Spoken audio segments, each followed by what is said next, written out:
Hello అండి. నేనైతే ముందు రోజు అంటే పడుకునే ముందైతే ప్రతిరోజు తప్పకుండా ఒక కోరికైతే కోరుకుంటాను.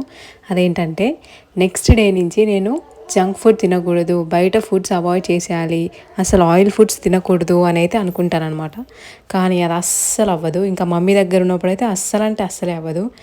ఇదైతే మమ్మీ దగ్గరికి వెళ్ళిన రోజు అనమాట. 16th రోజు మార్నింగ్ నాకు ముందు రోజు నైట్ అయితే ఫుల్లుగా జలుబు పట్టేసింది. అసలు ఊపిరి తీసుకోవడానికి కూడా రావట్లేదనమాట. అంత జలుబు చేసేసిందనమాట.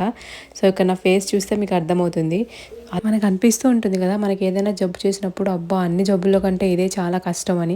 నాకైతే అలానే అనిపిస్తుంది ఏంటో మరి.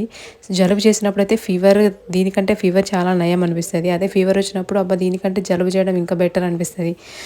అలా అయితే ఇంకా మమ్మీ అయితే మార్నింగ్ చికెన్ కర్రీ చేశారనమాట. వేడి వేడిగా కొంచెం కారం ఎక్కువ వేసి చేశారు. నాకు అసలు టేస్ట్ తెలియట్లేదని.